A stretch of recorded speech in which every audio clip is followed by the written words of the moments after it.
Math का exam में आपको एक भी नंबर जो छोड़ के नहीं आना है, बनाना सबको है, 100 नंबर आपका आपको लाना है एनी हाउ। इसीलिए मैं जो बार बार आपको प्रैक्टिस करा रहा हूँ, बस आपको प्रैक्टिस कर लेना अच्छे तरीके से। इस वीडियो में हम लोग बताएंगे वेरी वेरी इंपॉर्टेंट जो क्वेश्चन जो पूछे जा चुके हैं बार बार, वो सब क्वेश्चन पर। अभी तक आपने अगर हमारे इस यूट्यूब चैनल को सब्सक्राइब नहीं करा है, चलिए चैनल को सब्सक्राइब कर लीजिए, ताकि इसके बाद जो अगला मैं वीडियो अपलोड करूँ तो आपको जानकारी टाइम से मिल सके। चलिए कॉपी कलम लेके बैठ जाना, आपको प्रैक्टिस करना है कि आपसे बन रहा है कि नहीं बन रहा। मैं आप सबको एक तरह से माने कि टेस्ट ले रहे हैं एग्जाम से एक दिन पहले, ठीक है।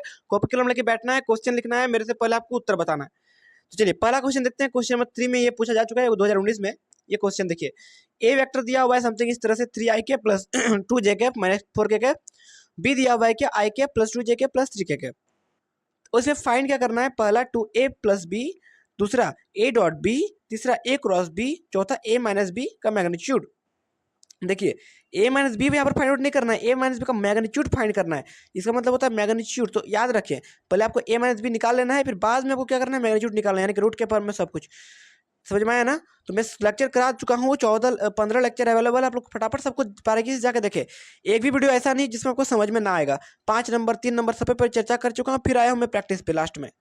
मैक्सिमम मिनिमम बचा हुआ है, बोलो तो यार वीडियो बहुत जल्द आएगी उस पर भी। देखिए सबसे पहले यहाँ पर कौन सा वेक्टर दिया हुआ है, पहला वेक्टर दिया हुआ है a, दूसरा वेक्टर ये दिया हुआ है b। तो पहला 2a प्लस बी निकालेंगे, तो 2 को a से मल्टीप्लाई कीजिए, इस टर्म से मल्टीप्लाई कीजिए 2 से, तो मल्टीप्लाई कीजिए यहाँ पे, और जो प्लस हुआ बी है उसको लिख दीजिए, बी की जगह में बी लिख दीजिए।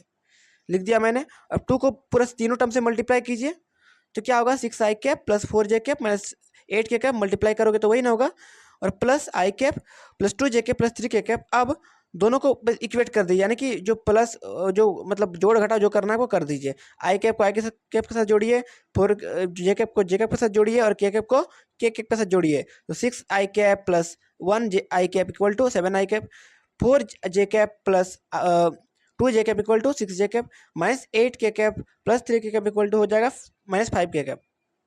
दूसरा क्या में क्या निकालना था, डॉट प्रोडक्ट निकालना था। डॉट प्रोडक्ट कैसे निकालता है, दोनों को गुना कर देना सिंपली आपको।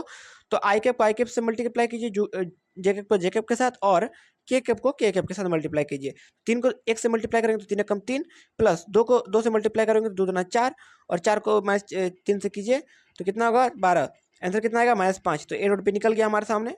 अब फिर निकालेंगे ए क्रॉस बी निकालना है हमको। तो ए क्रॉस बी कैसे निकलेगा, दोनों का क्रॉस प्रोडक्ट, दोनों जो है टर्म उसका क्रॉस प्रोडक्ट निकालिए शांतिपूर्वक। कैसे निकलता है, दो आपको बड़का बड़का डंडे देना है, आई जे के निकला है, आई जे के, ठीक है, मल्टीपल जो टर्म में है वो, ठीक है। अब जिसे जैसे गुना किया हुआ सब टर्म को आपको उतार देना सिंपली। आई कैप में का मल्टीपल, जे कैप का मल्टीपल, के कैप का मल्टीपल, जैसे कि यहाँ पे आप किससे किससे मल्टीपल है, 3 2 4 -4, तो 3 2 -4।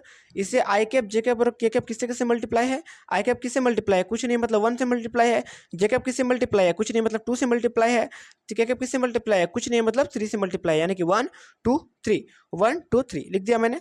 अब क्या करना है, इसका हमको एक्सपेंड करना है, यानी कि आई कैप को क्या, जब हम लोग काम करेंगे तो हम लोग क्या करना है, आई कैप को बाहर लिखना है इस प्रकार से, इसको छुपाना है ऐसे, इसको ऐसे बंद करना है, इसको ऐसे क्रॉस करना है मल्टीप्लाई, माइनस इसको ऐसे क्रॉस मल्टीप्लाई करना है, फिर बीच में देना है क्या, माइनस, क्योंकि ये कैसे चलता है, plus minus plus minus plus minus, ये सब आपको याद रखना, ये सब चीज़ें, ठीक है।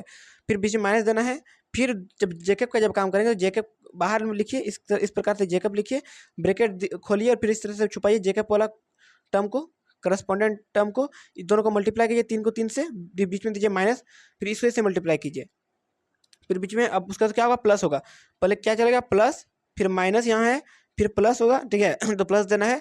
अब जब केकअप का काम करेंगे तो केकअप वाला टर्म को बाहर लिखिए, इसको ऐसे काटना है। अरे भैया, केकअप का जब काम करेंगे तो इसको ऐसे बंद कीजिए, 1 मिनट, हाँ, इसको ऐसे बंद कीजिए, ऐसे ऐसे बंद कीजिए, इसको कैसे क्रॉस करना है, बीच में माइनस देना है, फिर इसको ऐसे क्रॉस करना है। तो कितना आएगा टोटल हमारे सामने, कुछ इस प्रकार से आंसर आएगा इतना।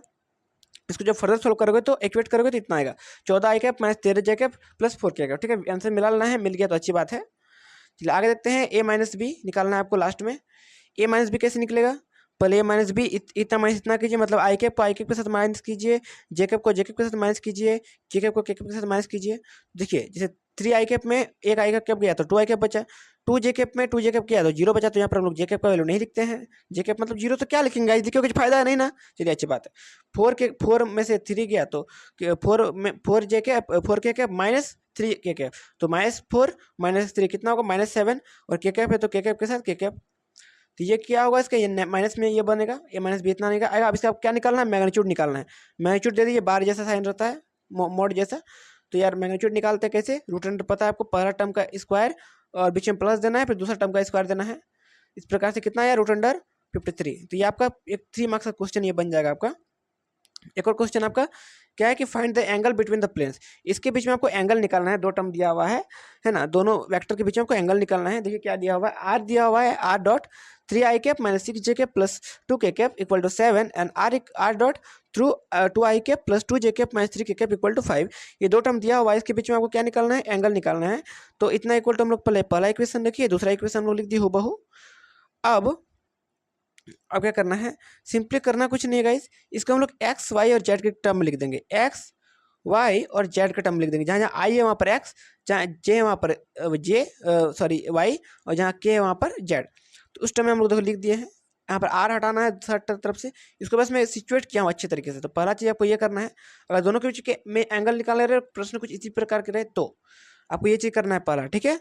क्या करना है समझ में आया, पहले आई कैप जे कैप और के कैप को टर्म को एक्स वाई और जेड के फॉर्म में आपको लाना है, उसको इक्वेट करना है, इक्वेशन 1 इक्वेशन 2 दोनों मैंने वही किया हूँ। अब देखिए यहाँ पर A1 क्या है, A1 3 है, B1 क्या है, B1 -6 है, C1 क्या है, C1 क्या है भैया, C1 2 है, क्योंकि जो जो मल्टीपल में उसको लिखना है A1 B1 C1, एक्स के मल्टीपल में, वाई के मल्टीपल में, जेड के मल्टीपल में। यहाँ A2 क्या है, 2 है, B2 क्या है, यहाँ पर भी 2 है, C2 क्या है, -2 है, ठीक है। और जब दोनों के बीच में एंगल निकालना है तो एज यू नो दोस्तों, क्या कि एंगल निकालने का क्या होता है फॉर्मूला, कॉस थीटा का फॉर्मूला क्या होता है, ये बड़ा सा फॉर्मूला आप लोग सातों जन्म तक फिर याद रखना है। सातों जन्म में तुझे मैं याद करूंगा यार, तो ये आपको सातों जन्म तक वापस के लिए याद कर लेना है, किसको, कॉस थीटा का फॉर्मूला को। कैसे होगा, cos theta equal to mod of A1 A2 plus B1 B2 plus C1 C2 divided by root under A1 का स्क्वायर प्लस B2 का स्क्वायर प्लस C1 का स्क्वायर, सॉरी B1 का square, फिर देना है क्या, इनटू है, मल्टीप्लाई यहाँ पर है, मल्टीप्लाई है बीच में, फिर रूट देना है A2 का स्क्वायर प्लस B2 का स्क्वायर प्लस C2 का स्क्वायर, बीच में बड़ा बड़ा सा मॉड दे देना है, ठीक है ना। इतना समझ में आ गई ना, चलो अच्छी बात है। तो ये मॉड है, मॉड मतलब इसका अगर साइन अगर नेगेटिव में भी आता है, माइनस में भी, तो वो पॉजिटिव में बदल जाएगा, ठीक है, इतना जान ले। अब A1 A2 देखिए हमारे सामने A2 A1 A2 का वैल्यू दिया हुआ है ना, A1 A2 तो हम लोग अभी जस्ट निकाले, क्या है A1 A2, अरे किधर गया भैया, हाँ चलिए, अभी हमारे सामने A1 A2 मैंने खुद निकाला, अभी कुछ देर पहले निकाला ना। अब उसको A1 A2 A3 B1 A2 A2 A2 B2 C3 जो भी है ना, तो उसको आप लोग क्या करना है, इसमें वैल्यू को पुट कर देना है, पुट कर देना सिंपली। मैंने पुट कर दिया, जहाँ A1 है वहाँ पर A1 पुट किया, A2 है वहाँ पर A2 पुट किया, सिंपली पुट करके आंसर कितना आएगा, 10/7 इंटू 2√3। तो पूरी तरीके से आंसर कैसा आएगा, कॉस थीटा इधर है ना, कॉस थीटा, तो थीटा इक्वल टू हम लोग कॉस इधर जाएगा तो कॉस इनवर्स होगा, तो कॉस इनवर्स 5/7√3, ये होगा आंसर। मिला लेना अच्छा तरीके से, 2 क्वेश्चन 3-3 नंबर का बना दिया आपने, अच्छी बात है। अगला देखते हैं, find the value of P so that the lines इतना आर परपेंडिकुलर। तो ये दोनों लाइन परपेंडिकुलर होने के लिए क्या क्या होता है पता है आपको अच्छी तरीके से, मैंने आपको कल ही आज सुबह ही बताया था शायद। परपेंडिकुलर होने के लिए क्या करना पता है, दोनों का क्रॉस प्रोडक्ट जो है वो 0 होता है ना। तो दोनों का क्रॉस प्रोडक्ट 0 कैसे होगा, अब देखिए निकालते हैं हम लोग। तो गिवन लाइंस ये और ये 2 लाइंस दिया हुआ है आपको, जो क्वेश्चन में अराइज है वो मैंने लिख दिया हूँ हूबहू, ठीक है। तो पहला इक्वेशन देखिए क्या है, पहला इक्वेशन कुछ इस प्रकार से है ना। तो हम लोग क्या किए हैं, सिंपली इसको कुछ करे नहीं है ना, इसको हूबहू फिर और एक अच्छे तरीके से इसको सिचुएट किए हैं, अच्छे तरीके से इसको सिचुएट किए हैं, मतलब कि देखिए कैसे, आपका जैसे 1-x/3 दिया हुआ है ना, 1/x-3, तो इसको हम लोग क्या किए, x-1/-3 लिख दिए हैं, ठीक है। इसी प्रकार से यहाँ देख सकते हैं 7y-14 दिया हुआ है ना, 7y-14 दिया हुआ है, बाई 2 दिया हुआ है। इसको हम लोग क्या किए हैं, सबको जो 7 है वो चला गया नीचे आपका, ठीक है, नीचे जाएगा तो ऑब्वियस है कि 7 अगर हम मान लीजिए हम लोग कॉमन लेते हैं, यहाँ पे 7 कॉमन लेते हैं ना, तो 7 कितना हो जाएगा, 7 और इधर 2 हो जाएगा, y-2 हो जाएगा, तो 7 हम लोग नीचे ले आए, इसके नीचे ले आए हैं 7, इसके नीचे ले आए हैं 7, समझ में आया ना। तो वही चीज़ मैं यहाँ किया हूँ, अच्छी तरीके से समझिएगा। और यहाँ -3 का -3 वही चीज़ लिखा हो, बस सिचुएट कर दिया कुछ। यहाँ पर भी सेम वही चीज़ किया हो। देखिए यहाँ पर आपका जो सेकंड टर्म आपका दिख रहा है यहाँ पे इस जगह में, ठीक है। तो यहाँ पर मैं कुछ किया नहीं है वैसे। यहाँ पर भी जो 7 है वो नीचे चला गया है। यहाँ पर हम लोग x कांस्टेंट लिए हैं, है ना। 7 कांस्टेंट लेंगे तो फिर यहाँ पर 7 जो है वो नीचे चला गया। उसी प्रकार से मैं लिख दिया हूँ -3p/7 y -5 बाय 1। और फिर इसको z कोफिशिएंट टर्म को इसको अच्छी तरीके से सिचुएट करके लिख दिया। समझ में आया? ये इक्वेशन हो गया 2, इक्वेशन 1। अब यहाँ पर भी हमारे सामने a1 a2 a3 आएगा कुछ, a1 b2 b1 और c1 और a2 b2 और c2, ठीक है। a1 क्या आ जाएगा यहाँ पर हमारे सामने -3 आएगा, -3 आएगा। b1 क्या आएगा 2p/7 आएगा। नीचे वाला टर्म को देखना है, देख रहे हैं। c1 क्या है 2 है ना। a2 क्या है -3/7 है। b2 क्या है 1 है और c2 क्या है -5 है, ठीक है। इस प्रकार से जब टू लाइन जब परपेंडिकुलर होते हैं तो तीनों का जो सबको जब हम लोग तीनों का जब क्रॉस प्रोडक्ट करेंगे तो कितना आएगा 0 आएगा। तो a1 गुना a2 प्लस b1 गुना b2 प्लस c1 गुना c2 इक्वल टू 0 होगा। तो मल्टीप्लाई कर दीजिए, पुट कर दीजिए value a1 a2 b1 b2 c1 c2 का वैल्यू 0 होगा। इक्वेट कीजिए सबको। अब एक लास्ट में कितना आएगा आपका p का वैल्यू, देखिए कितना आएगा लास्ट में। p का वैल्यू कितना आएगा 70/11।